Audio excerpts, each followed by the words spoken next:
Aged care remains an issue the elected Albanese government must address.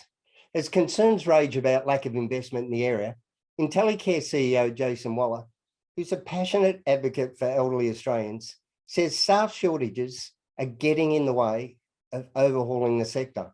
Now, according to Waller, assistive technology must be made available to aged care facilities and home packages immediately, because the $2.5 billion overhaul of the sector must include 24-hour on-site registered nurses and all Australians in aged care receiving a minimum of 215 minutes of care per day, as recommended by the Royal Commission.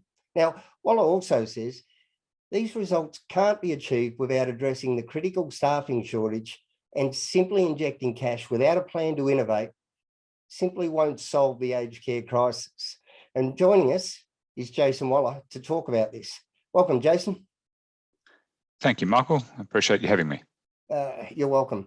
Now, we've seen the horrific expose of the Royal Commission into aged care and some of the appalling conditions that our elderly are being forced to endure.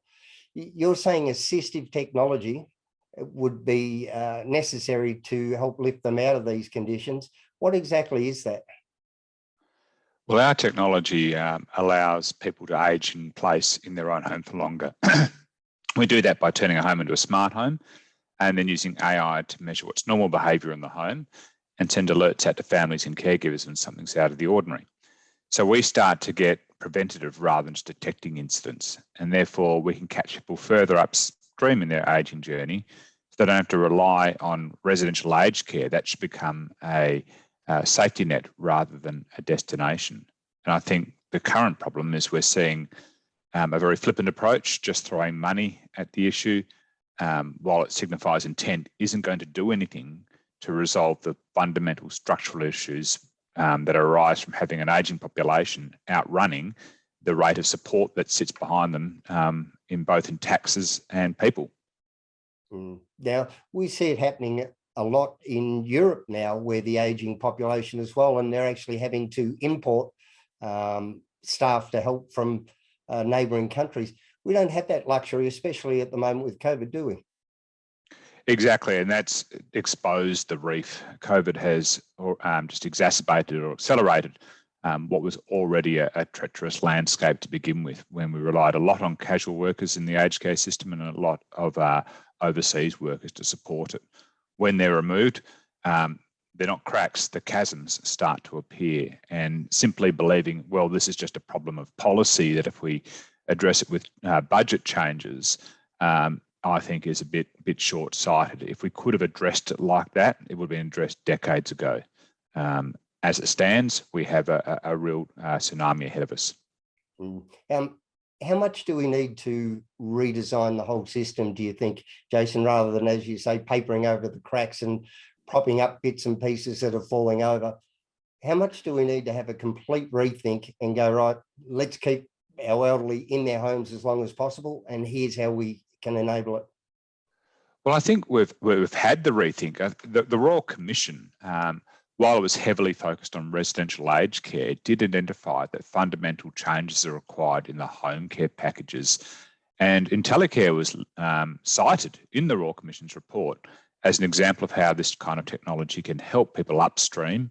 It can make our short-staffed and overworked care workers more productive, and can intercept problems before they become a trigger event that causes loss of independence. So I think the thinking's been done. It's now time for action. And part of that is ensuring that assistive technology is a given in home care packages and Commonwealth Home Support Program packages, which should be brought together.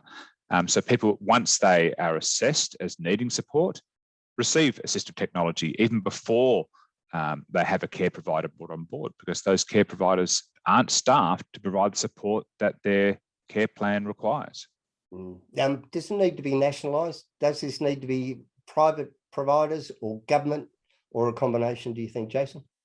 I think it's a combination. We had changes many years ago now where we moved from bulk funding of care providers to a consumer-directed care model. And that's the right thing to do. People should be in charge of their own destiny and their own package and their own risk as well.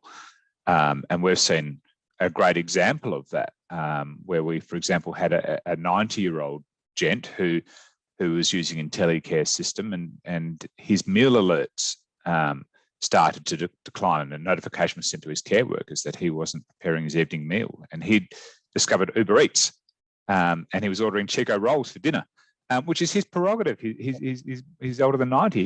He can manage his own risk. But what it enabled the carers to do was to intercept any potential malnutrition needs that result from that, and they supplemented his breakfast and lunch. So that's a great example of technology and consumer-directed care in action. So nationalising the problem, that's not it. Again, it's not a question of governance.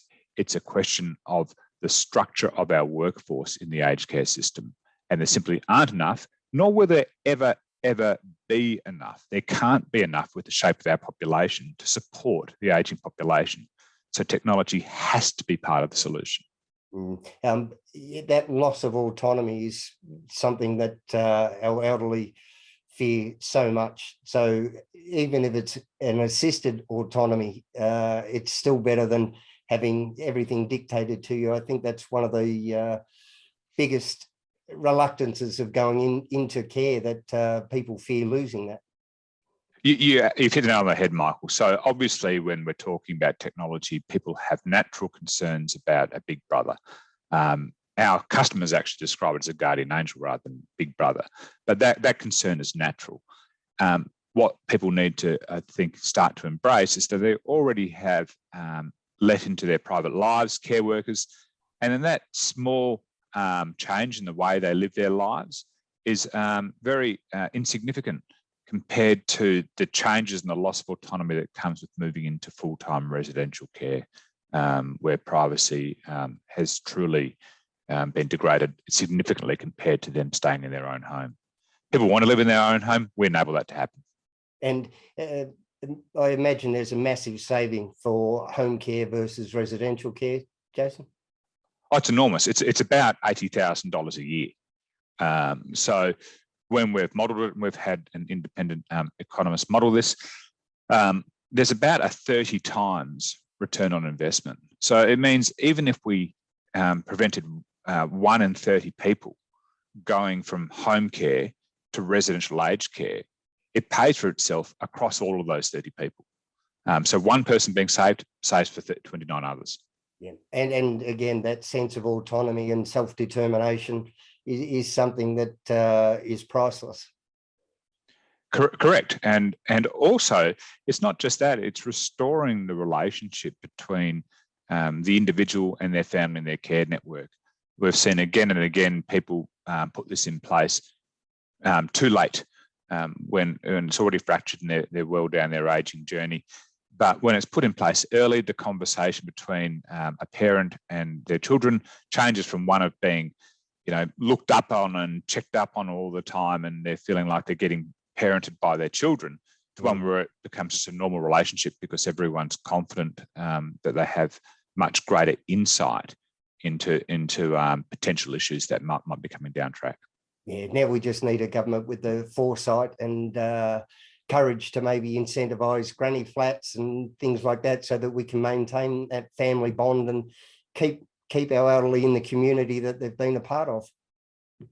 Correct, and the knock-on effects to community are huge, both in terms of the sense of community, but also financially. That we hear from pharmacists, for example, who see more and more of their clients disappearing as they go to residential aged care.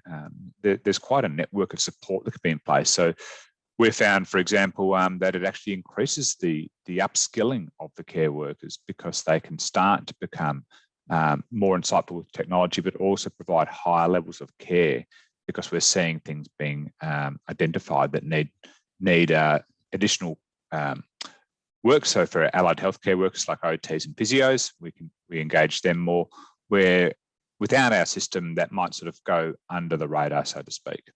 Yeah, and that connection and relational poverty that a lot of us seem to be drifting towards now, I think does more harm than smoking and obesity combined.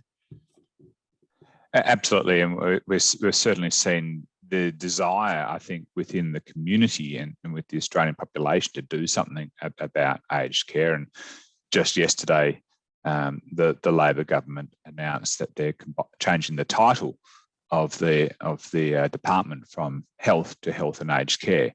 But I don't think changing the sign out the front of the building is going to fix the problem. Yeah, hopefully, while they've got the impetus behind it and the enthusiasm of a new government, we can see some real movement on this. So, Jason Waller from InteliCare, thanks so much for your time. Thanks, Michael.